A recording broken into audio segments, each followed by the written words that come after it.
You love God, you really do.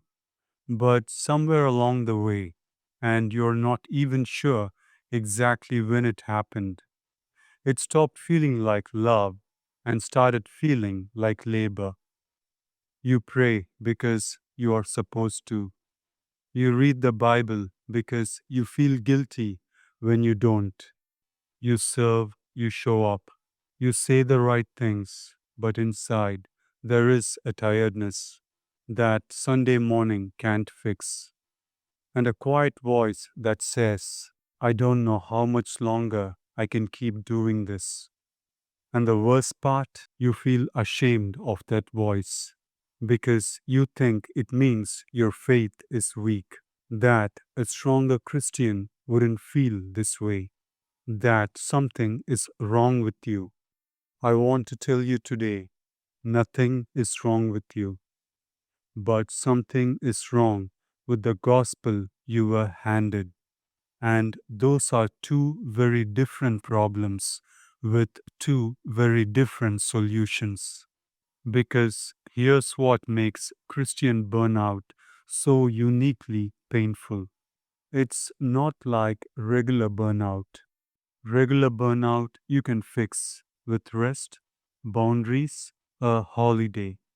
You step away from the thing that's draining you and you recover. But Christian burnout carries guilt on top of the exhaustion. You just can't step away from God. You can't take a holiday from your faith. So you keep going, emptier and emptier, while simultaneously feeling condemned for being empty. And the advice you get from well meaning people makes it worse. Pray more, read the Bible more, serve more, get back to the basics, try harder, which is like telling someone who is drowning to swim faster. You haven't burned out because you haven't tried hard enough. Most burned out Christians I know are the ones who tried the hardest, who gave the most, who showed up the most consistently. The problem was never the effort. The problem was what the effort was built on. Let me show you what I mean. There are two completely different versions of the Christian life, and they almost look identical from the outside. Same church attendance, same Bible reading, same service and giving and showing up. But underneath, they are powered by completely different engines. The first engine is this: I serve God so that He will be pleased with me. I pray so that He stays close. I read so that I maintain my standing. I give so that He blesses me. Everything I do is moving towards something I haven't fully secured yet: His approval, His presence, His blessing. The second engine is this: I am already approved. I am already close. I am already blessed. Not because of what I've done, but because of what Jesus finished. So everything I do flows from fullness rather than toward it. Same actions, completely different fuel. And here's the thing about the first engine: it never turns off because you can never fully arrive. There is always more to do, more to prove, more ground to cover. It runs and runs and runs until it burns out. That is not a faith problem, that's a gospel problem. And the only fix is not more effort, it's a different foundation. In Matthew 11, just a few verses before the famous "Come to me and I will give you rest," Jesus says something that sets up everything. He says, "Come to me, all you who are weary and burdened, and I will give you rest. Take my yoke upon me and learn from me, for I am gentle and humble in heart, and you will find rest for your souls. For my yoke is easy and my burden is light." Now, here's what I want you to notice. Jesus doesn't say, "Come to me when you have finished your religious duties and earned a break." He says, "Come to me if you are weary and burdened." The weariness and the burden are the invitation, not the disqualification. But then he says something strong. Take my yoke. A yoke is a farming tool. It goes around the neck of an ox to help it pull a load. Why would rest involve putting on a yoke? Because the burned out Christian is already wearing a yoke. The yoke of performance, the yoke of maintaining God's approval through one's own effort. And Jesus is saying, "Take that yoke off and take mine instead. Mine is easy, mine is light, because my yoke is not pull harder to reach me. My yoke is rest in what I already did and walk with me from there." Burnout is what happens when you've been pulling the wrong yoke for too long. Here's the deeper issue that nobody talks about. When your Christianity is built on your performance, when your standing before God depends on your effort, you have unconsciously created a version of God who is never quite satisfied. Because performance based religion has no finish line. There is always another prayer you should have prayed, another person you should have served, another sin you should have caught sooner, another level of passion you should have reached. And a God who is never quite satisfied is quite exhausting to live with, right? You can never fully relax in His presence because you are never sure where you stand. You can never receive His love freely because you are always wondering if you have done enough to deserve it today. Hebrews 10:14 says this, "By one sacrifice He has made perfect forever those who are being made holy." Amen. Perfect forever. Past tense, completed action, not almost perfect, not perfect pending your continued effort, perfect forever, already. The God of the Bible is not watching you with arms crossed, waiting for you to do better. He is the Father who ran toward the prodigal son while he was still a long way off. Before the apology, before the changed behavior, before anything had been proven. This is the God you are serving, and you cannot burn out trying to impress someone who is already running toward you. Isn't that a beautiful picture of God's heart? Now, this is the switch that changes all these things. Most of us treat rest as what we get when we have done enough. Rest is the reward at the end of a long season of faithful service. You earn the rest by doing the work first. But that is the opposite of how the gospel works.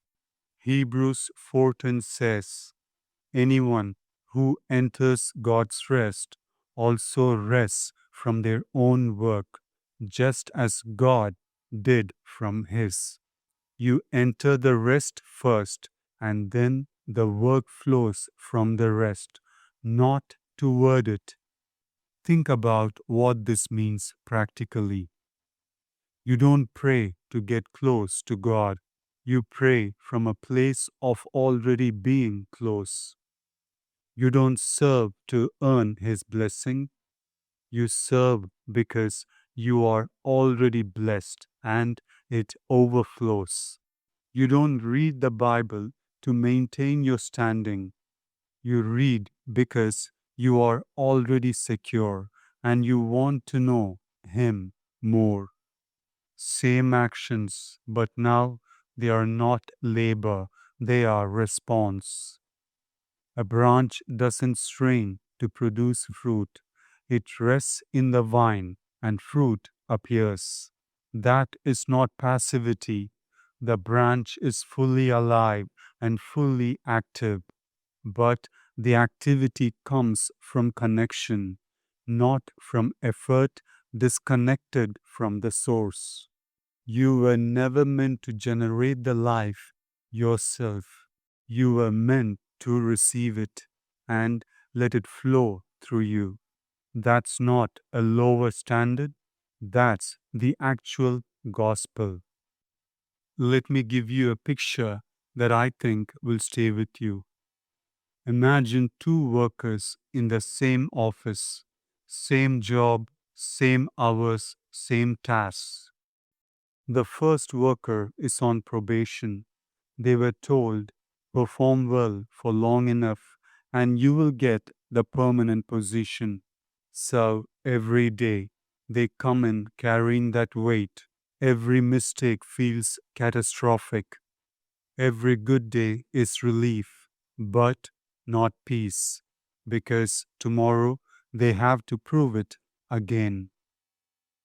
They work hard, they work consistently, but underneath every task is the quiet anxiety of someone who hasn't secured their place yet. The second worker was given the permanent position on day one, not because they earned it, but because someone who believed in them gave it to them, even before they had proven anything. So they come in differently. Same tasks, same effort, but the foundation underneath is security, not anxiety. They can make a mistake and not spiral. They can have a hard week and not fear being let go. They work just as hard, but they work from a settled, secure place. Which one burns out faster? You were given the permanent position at the cross, not after a probationary period of faithful Christian living. On day one, before you had proven anything. The burnout you are experiencing is the exhaustion of someone who was given permanent employment but never stopped performing like they were on probation. You can put the performance down. The position is secure. It was never going to be taken away from you. So let me speak directly to the person who is running on empty right now. You are not burned out because you failed. You are burned out because you tried, really tried, to sustain something on a foundation that was never meant to hold it. Performance based Christianity always burns out eventually, not because the person is weak, because the system is broken. It was never the gospel. It was a counterfeit that looked like the gospel and asked everything from you while giving you nothing solid to stand on. The real gospel does something different. It says, stop, rest, not as a reward for finishing, but as a starting point, as the ground you stand on before you do anything else. You are loved before you perform. You are accepted before you prove yourself. You are close to God not because of the consistency of your quiet time, but because of the performance of what Jesus finished. Amen. And from that place, from that settled, secure, unearned, unlosable place, something starts to grow that effort never could. Not obligation, not duty, not the grinding labor of someone trying to maintain their standing. Desire, genuine desire, the natural overflow of a heart that has finally stopped striving and started receiving. That's what the gospel produces when it's actually believed. Not burnout, fruit. Come back to the rest, not when you have recovered enough to deserve it, but now, burned out and all.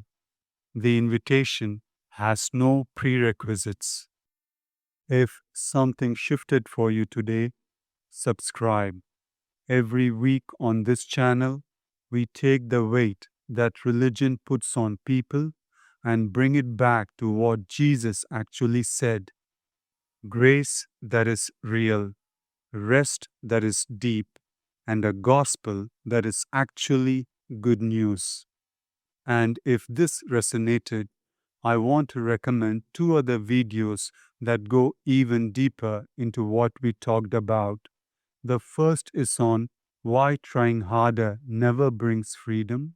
The second is on what it actually means to rest in God instead of strive toward Him. You can find those videos in the playlist link right here. You were never meant to carry this alone. You were never meant to earn what was always a gift. I'll see you in the next one.